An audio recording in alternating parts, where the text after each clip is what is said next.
Huwag po nating kalimutan kumain ng masustansyang pagkain gaya po nito. Isda, may protina, at may gulay. Yan. Completos recados. Napakamura. More or less 150 pesos lang po yan. Yan. Maraming salamat po.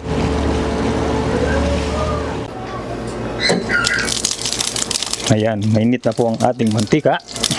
So mag-start na po tayo.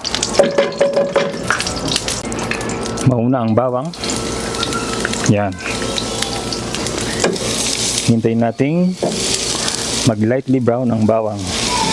So ang ulam natin for today ay tipid recipe tips. Itong crisis. Okay?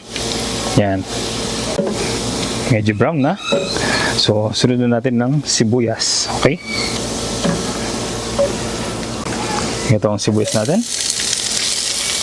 So sa sibuyas, hintayin natin maging translucent. Okay? Yan. Makalipas ang 30 seconds. Yan o.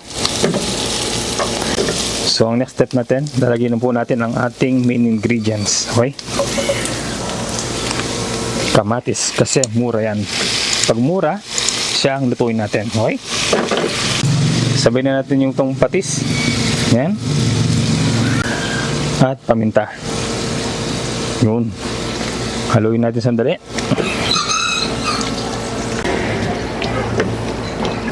Yan.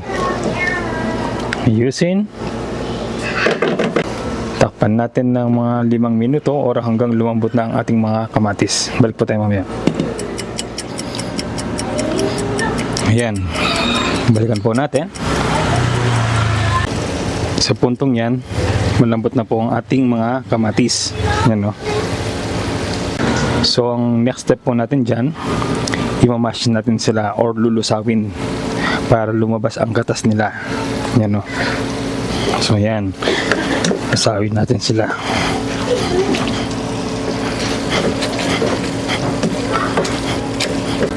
So kung wala kayong masher, yung sandok nyo na lang ang panglusaw nyo. Okay? Kung sa tingin nyo, lusaw na yan para sa inyo. So proceed tayo sa next step. Maglagay tayo ng tubig, konti lang. Yan. Haluin natin.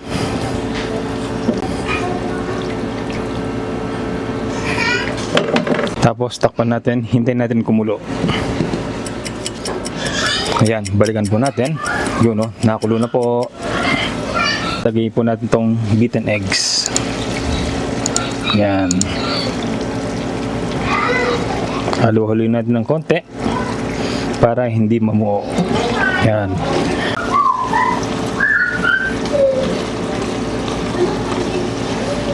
Yan. So, lagyan na po natin tong ating tilapia. Yun. Dahil mura, ang kamatis at tilapia, yan, maganda pong i-partner.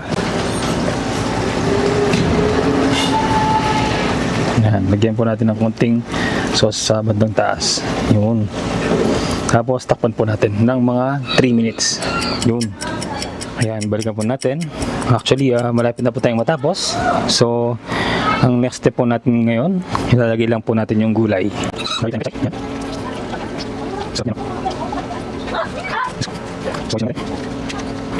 So dahil hilaw pa yung natin yung gulay, takpan natin na. Ayan, balikan po natin maban. Ayan, balikan po natin.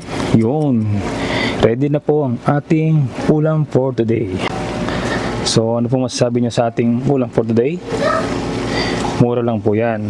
Siguro ano lang po yan, sa tansya ko po mga 150 pesos lang po yan, more or less. Yan.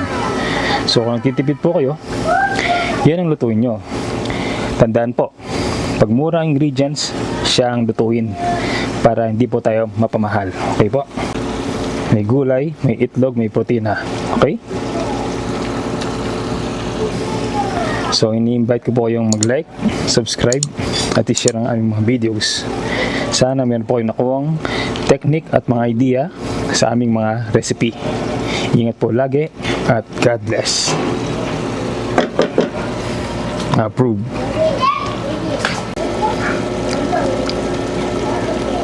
So tandaan po natin, magtipid-tipid po tayo, lalo na sa ngayong panahon na krisis.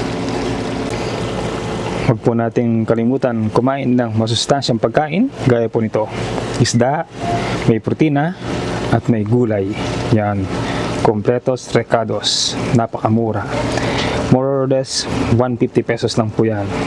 Yan, maraming salamat po.